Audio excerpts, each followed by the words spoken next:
Afar Bari Ankai Oromo ke Afar Somali nanu tikto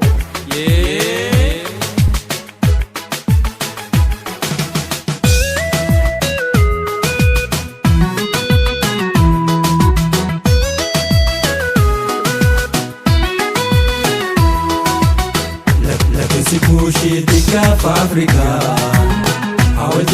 Awe hunde tenya taka Akasipo okole yandiga 50 tenga vira jirtu arkafuna shama kam yittu daawtota haynaka nabka jirtati nageenya hayna simbiran hagaw jecha tolega kutaale garagaraati misaganta dadda qabne simbiran gaatin turre arralle kuta afrafarti walati tachaaneti hanjiruta ega amma maali kuta afrafa qabne kan sibifne kuta afrafa maal fakkaate yoten akuma kuta sadaffaasati qaratti dhaamnati dalma dala oromticha borana fi barento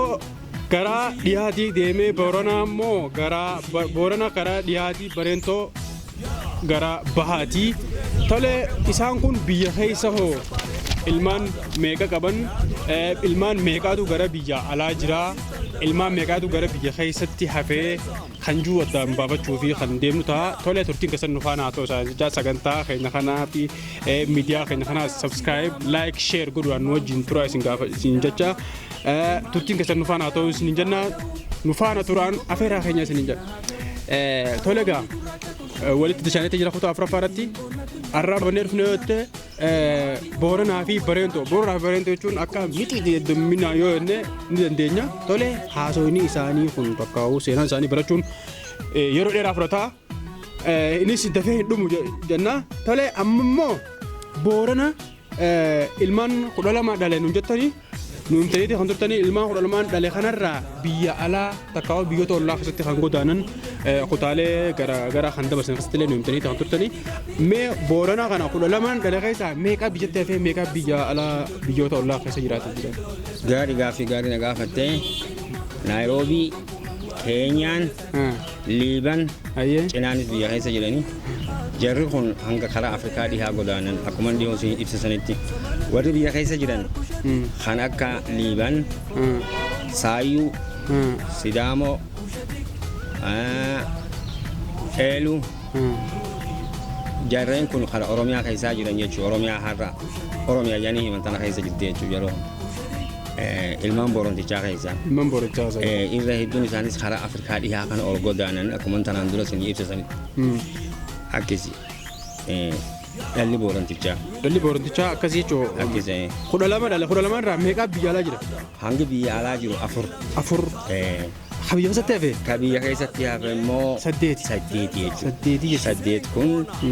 Oromiyaa kana ilaa qiblaa illaa biyya raayyaa ilaa naannoo Amaaraa naannoo Jaan Boorana Walloo Hiibano Raayyaa Aanaa Daanaa ilaa daangaa Tigraay Makonnee Maacoo bakka jedhan qubatan jechuu yeroo kunamu jarri 8 biyyatti Oromiyaa guutuu keessaa hanga qiblaatti jechuudha hanga qiblaa biyya kanaatti ka qubatu isaani Walloo kara dhihaatiin naannoo Darraadhaan jalqabii illaa Booruun illaa Gojjam walakkaa Booranumaa qubataa jechuudha dhalata Booranaati bareedaadha barento ilmaan shandale ilmaan barento kunarraa shanan kana keessa kabiyyatti hafee fi kabiyya ollaatti bakka takkaawaa biyya alaa biyya ollaa keessa jiraachaa shanan barentumaa keessa damee lama ala jirti Afrikaa Tachaadii fi Burundii warri Burundii jiranis Tuusii jedhaniin tokkommoo ilma hawaastichaan asoosaati Chaad qubata sunis biyya Chaad jedhaniin biyya Chaad jedhaniin qubatan jechuudha lameen damee barentumaarraa barentoowwan hangi kun Oromiyaadhuma tanaa fi biyya Soomaaliyaa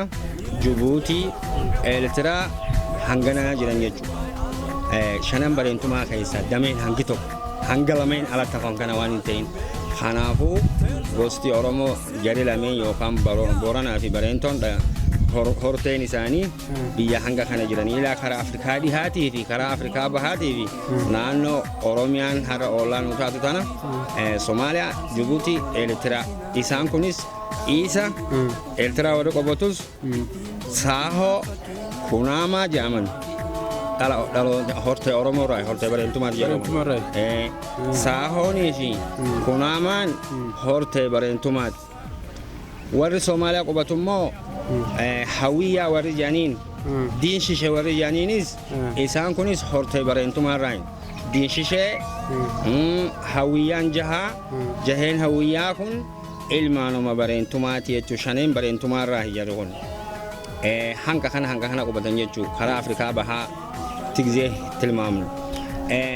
hangi kun ka Booranaas irraa dubbanne ka Bareentumaa sangana hanga Suudaanillee warri jiru amroo jaaniin amiir warri Suudaan keessa qubatanis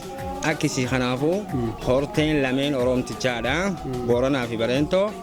heddummin isaanii waa asii asin miti haa afaaniin hisaabni isaanii miliyoona 50 jaama malee 150 olitti herreegamaa jechuun naannoon Afrikaa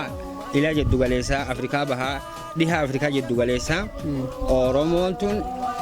yoo minilik silaa yookaan akka gabrummaatti akka gad nuti keessa malee yookaan dhumaatii kolonii minilikii fi Haile Sillaaseetiin akkana uummanni Oromoo kun gatti qaatan waan ta'eef kanaafuu miliyoona 150 gaditti warra herreegamu jechuudha. Amaarri gurraachinis Tigreenis hangi tokkos ummata Oromoo ummata Tigroomee jira warra Amaaroomee jira warra Sudaanoomee jira warra Somaaloomee jira ka Anfaaroomee jira ka Araboomee jira jechuudha Oromummaan gabrummaa yookaan immoo tarkaanfii gabrummaa nurra ture sanurraatti Oromoon hangi hedduun hanga amma jiru kana dachaan lama lammummaa warra jijjiiree jechuudha hedduudhaan yookaan immoo afaan isaanii afaan gabrummaatti waan akka amsameef irraanfatanii afaan biroo warra qabateerraa jechuudha Oromoo jechuun gaafa Afrikaa kana keessatti uummata guddaa addunyaa tanarraa saba sadaffaa jennee tanaan durallee himne sabni duraa Chaayinaa fi Hinditti warri aanu jechuun amata humshaneen kana keessa saba kursii sadaffaa ka qabu uummata Oromoo jechuudha addunyaa qaarraa addunyaa kanarratti. Tolega amma Bareentoo fi Booranaa kan nuti irra jirru Bareentoo kun ilmaan meeqaatutu biyyaalaatti bahee biyya keessatti hafee jenna. Wanni biyya keessa jiru mataan dameeleen gurguddoon biyya keessa jiran Marawwaa Bareentoo Dullacha Bareentoo Aniyya Bareentoo Qalloo Bareentoo jarri kuni biyyuma keessa fottooqee jara kanaatu oolaalee gaafa baha Afrikaa kana faffaca'anii jiranii jechuudha. Ilmaan Bareentoo Aniyya Bareentoo Qalloo Bareentoo fi Obbona Bareentoo Aniyya Bareentoo Marawwaa Bareentoo Dullachaa Bareentoo Dhummoggaa Bareentoo shaneen Bareentumaa jechuun jara kana. Tole Aniyya Bareentoo kun meeqa dhala? Aniyya 8 dhala. Nuusuu dandeessaa? 8 amma siibsuun danda'u kitaabarra jira. Kitaabarra addeessuun hin danda'a. Wanni tan kana hawaasni keenyaas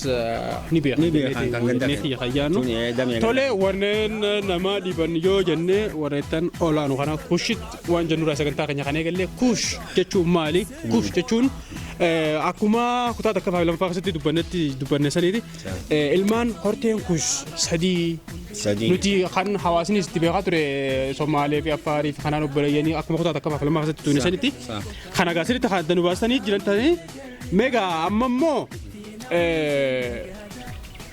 kush waan jaamu kanatti kan xiyyeeffatudha kush kanarraa warreen nama dhiban warreen hedduun kan nu yuuxtanidha gosa takkaa'uu wantoota gadii kana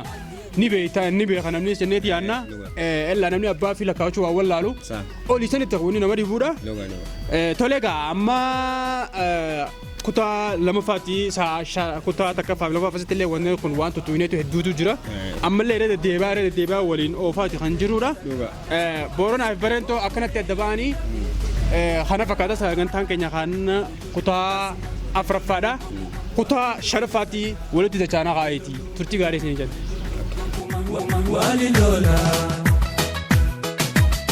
Oromoo noortee kuushite Somaalee daaf diinaa miti Somaalee noortee kuushite Oromo daaf diinaa miti nuti kushatik nuti kushatik anagu kushatik anagu we are kushatik we are kushatik nah kushiyin nahnu kushiyin. Yeah, we together forever together. We are separated by other. We are not in a meeting. We are sister and brother, man. Tell them, Bona, yeah.